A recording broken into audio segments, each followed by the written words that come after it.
The Walking Dead, The Last of Us, 28 Days Later, 28 Weeks Later, I Am Legend, World War Z, Dawn of the Dead, Shaun of the Dead, Paranorman, and on and on and on and on. There is no shortage of zombie movies coming out of Hollywood. Every other piece of entertainment seems to have some type of undead element to it. Why this fascination with the walking corpses? Why zombies? Well, it's a point of mythology that has captivated the human soul for a very, very long time. The unliving, the undead. But did you know that Zombieland isn't just a Woody Harrelson flick? That Zombieland is an actual place in America. There's an entire neighborhood that is run by literal zombies. Welcome to Hell on Earth, Kensington, Pennsylvania, a small neighborhood on the outskirts of Philadelphia that is overtaken by zombies. Today we're going to go to Kensington, Pennsylvania. We're going to show you how these people live or how they don't live. Welcome to Zombieland. Okay, so before we go hang out with literal zombies and barely escape with our lives, let's define a couple of things. What is a zombie? Where does the term zombie come from? A zombie is a mythological, undead creature that is created through the reanimation of a corpse. Zombies are commonly found in horror and fantasy genres, but the term actually comes from Haitian folklore. Scientists and explorers who traveled to Haiti in the early 18th century would come in contact with local villagers who would tell stories of their family members dying, being buried, and then coming back to life through magic, living as the undead. In fact, in the Haitian Penal Code, Article 246, passed in 1864, zombies are actually referred to any person of substances which, without causing actual death, produce a lethargic coma, more or less prolonged. And a zombie is defined as somebody who is in a lethargic coma, more or less prolonged. The term zombie began to capture the fascination with authors, writers, and directors. Multiple zombie books were then written, zombie films exploded onto the screen, and even Michael Jackson made a zombie music video. But in spite of all of the zombie folklore and all of the zombie mythology that can be found in pop culture, real zombies do in fact exist today. And they're far more like the zombies of the original Haitian folklore, a tormented soul who is in a lethargic coma, prolonged. Ladies and gentlemen, this lethargic coma is not brought about by magic or voodoo.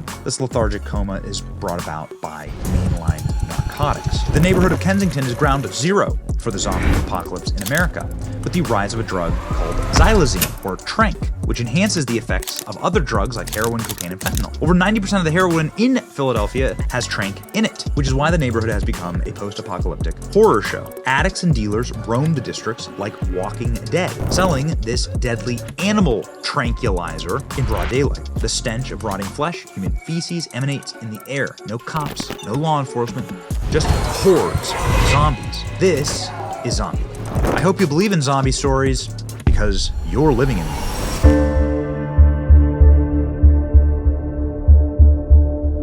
As soon as you enter the outskirts of Kensington, you begin to see people behaving strangely, flopped on parks and benches and public spaces, people acting completely zoinked out of their brains.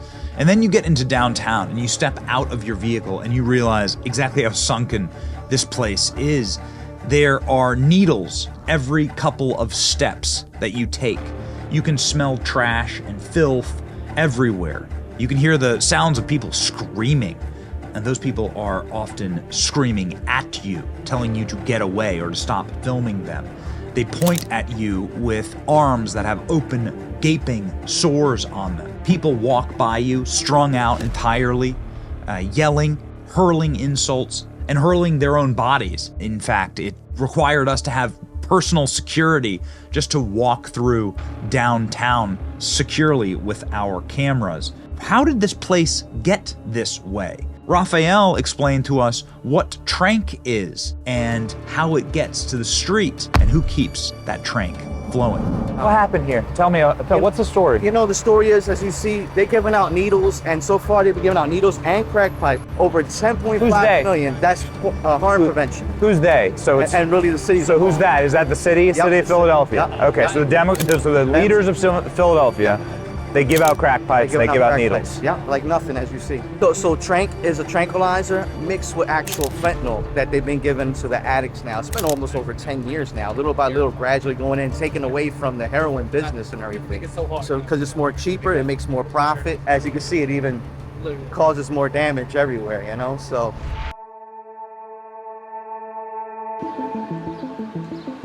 The last place that you would expect to see any decency or light or kindness from the human soul is inside of this darkened zombie land. As a testament to the human spirit and the human soul, we met an angel named Sue Clifton, who was on her knees mending to the wounds of the zombies. Why did she do this? She was using her own money and her own resources to buy medical equipment to help these people, these lost souls. Sue had this to say about why she heals the zombies. Because I can't say, I'm part of a political party that believes that we're pro-life, Yes, right? yes, Well, it's all life. This is somebody's son. that's right. He's somebody's brother, there's brothers and sisters and mamas and grandpas, and this is why we do it. This is God's son. This is Christ. This is Christ. Yeah, this is a son of God. Yeah. You're just pro-life on one issue. We have to wound the two. What about the grandmas and grandpas? So what is it that keeps bringing Sue back to engaging in this Good Samaritan behavior? We were fascinated watching her mend the open sores that were so disgusting we could just barely even look at them, yet Sue, who is not a medical professional, was out here helping these people. What is it that drives her? Anybody can love people who are lovable, But what about the people that nobody wants to love? These are all God's children. I'm sorry, that's all I had to say, because it's not political, this is who I am. And I'm sorry if people don't understand, this is how our country was founded. We took care of each other. And why is this happening? We had to ask someone who's taking so much of her own life into her hands. There were many violent people on the streets. They yelled at us, they screamed at us, they threatened us. Sue lives among this every single day. She chooses to do this. This is why. So at 4 o'clock in the morning, samples come through, the drug dealers come through with all kinds of experimental nonsense. People are getting high, passing out, and doing all kinds of stuff. But one of these drugs, what it does is it causes these abscesses. And they're open wounds. Can you show me the other side of your hand? Very deep, open wounds. And so basically, we're treating them with fluid, or accessing the abscess, and then we're colloidal silver, antibiotic, and then we're binding all the wounds. So the drug dealers come through, they release new drugs, Yes. and then you come through and treat them. Sue's story so moved us that we decided to help her out in our own way by supporting her ministry.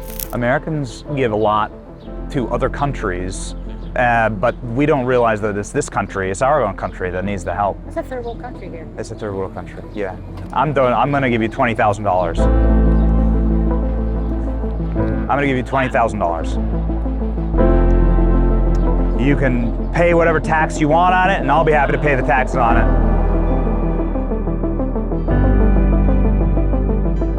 Take care of people. Yes, we will. It's time for us to start giving to each other. Yeah, God bless you. take care of people.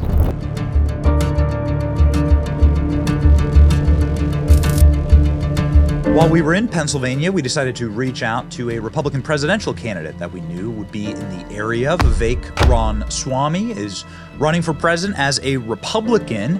We asked if he would come down to Kensington and meet us in Zombie Town to see for himself, and Vivek, of course, agreed. The true question of the visit was about the moral rot, because what you're seeing in Zombie Town is, of course, the end result of decades, a century of bad policy. Unified leftist control of the city of Philadelphia has brought us to this. This didn't happen overnight.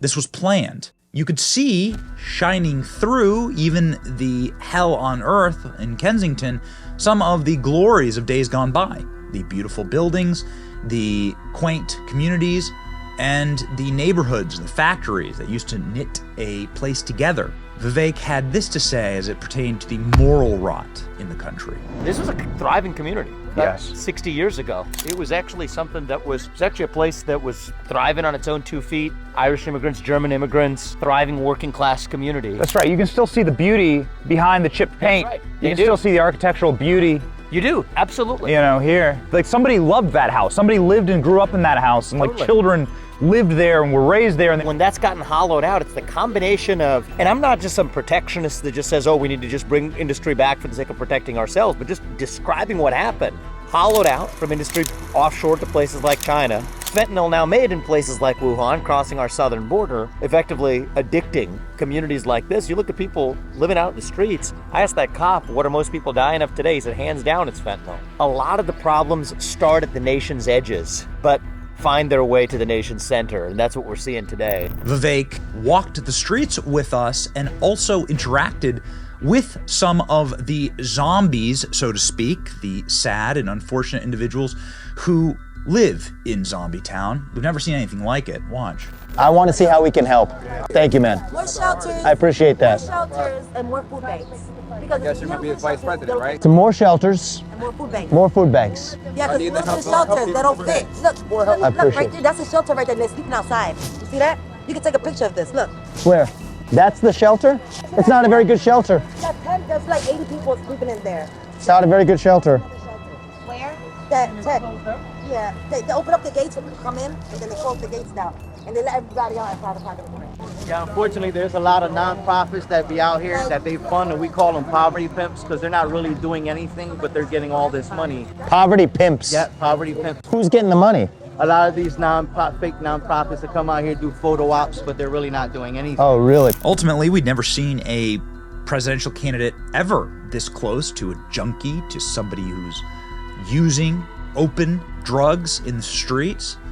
It's commendable that somebody cared enough to actually walk these streets. Part of probably why Vivek is surging in the polls right now and is arguably the #2 candidate in the presidential cycle.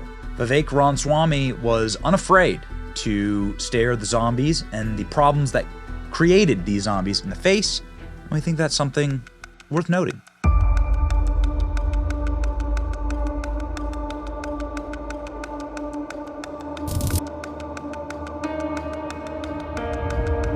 With every black cloud, there's a silver lining, and the silver lining of the people who are staying in Kensington, who are not zombies, who wish to save the place, because Kensington actually had a beautiful history to it. Kensington was a major warehousing district and a major manufacturing district. An enormous amount of textiles and homemade goods came from Kensington, and it's what built up the beautiful community that has now been destroyed and hollowed out. One of the people who are sticking around and attempting to revitalize the area is local politician and developer Sam Orpiza, who has offices in Kensington and who is renovating some of the old factories, turning it into condos, living space. Sam tells us a story about his fighting background, what he wishes to do to fight for the city of Philadelphia. this one. So that was when I fought. This is you? That's me, yeah. That was my first big fight. It was Strike Force. It was at the Izod Center. You know, it was like my first big fight in a big arena. It's like Rocky. Yeah, absolutely like Rocky. That's awesome. Yeah. So after I got done fighting, I started a family. I thought getting hit in the head was a bad idea. And I got the crazy idea to get into commercial real estate. And I've been in the industry since 2016. It really was, watching Donald Trump run for office was one of the most inspiring things in my life, and it made me want to change my life for my family. So that's really how I got into commercial real estate. Can you show us what's going on around here?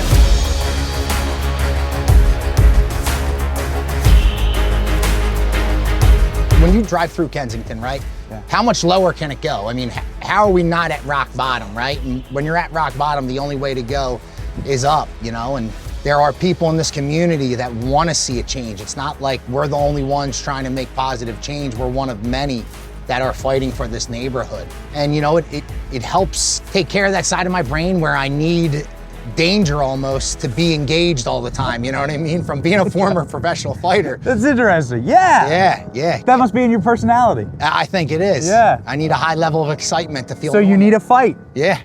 Atop one of Sam's buildings, you can see the expanse of downtown Philly, along with Kensington itself. How did it get so bad here?